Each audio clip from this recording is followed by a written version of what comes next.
My first question to you, Chris, is have you ever been here before? I've never been to Comic-Con before, and I feel like this won't be a regular Comic-Con experience. No.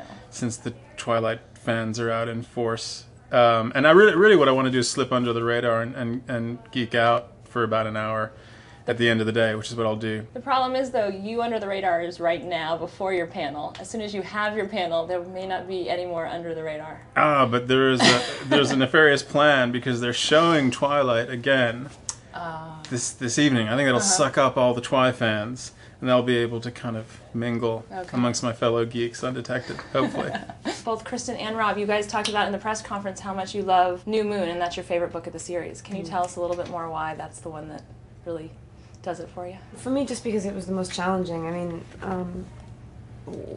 not that they're ever at ease. The relationship is always sort of strained. It was just like sort of the lowest point in the series, and also like at the end of that, it's absolutely the most heightened.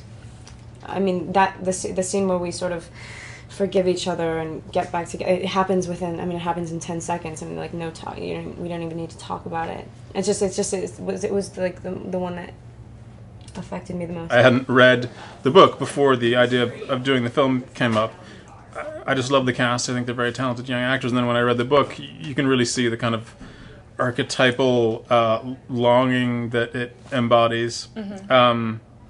And having been broken up with so many times in my life, I felt I could really identify with Bella. My sort of opinion of the whole series, the relationship between Edward and Bella, I mean, I always saw it as, you know, the thing which I was relating to, the thing which I was kind of trying to draw from was, you know, when you're a guy and you find yourself becoming or being so in love with someone, what? No,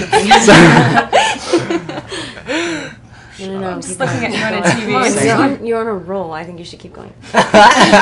You had two big issues to deal with. You had one, Jacob transforming into a werewolf. Was that a challenge to tackle? Hard for Taylor. Really hard for Taylor to become a werewolf. So we eventually had to resort to computer effects. Okay. No, I mean the challenge with that is to get a special effect that isn't cheesy and that's elegantly done. And Phil Tippett Studios, Phil Tippett being a legend in the effects community, is handling it, and they're doing a beautiful job. And Taylor, you had a lot of work to do in this movie. You had to bulk up really big. We all know about that. But you also spent a lot of time doing a lot of stunts and things like that too. Yeah, it was a lot of fun. I actually, I almost got to do all of my own stunts. You tried, right? Which was fun. I got to do all of the dirt bike riding. There was so much of that. Just kidding. No, but yeah, I got to like practice dirt bike riding and do that. I got to do a few other things. He like catapulted himself into a window. It was really impressive. It was fun. Yeah. Yeah, it was insane. Yeah. So it was something a stunt guy really actually should have done.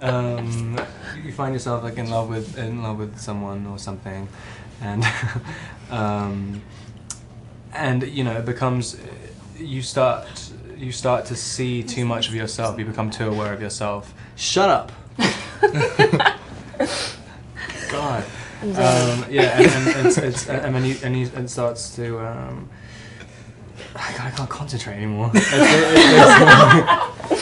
You get so obsessed with the fact that you think you're not good enough because you think you keep elevating the other person higher and higher. Neither of them think they're worthy.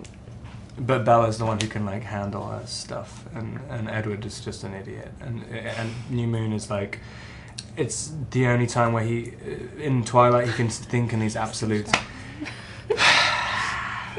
This is why whenever anyone asks about if we have chemistry with the cars, do you know what it is? It's like complete animosity. Yeah, right.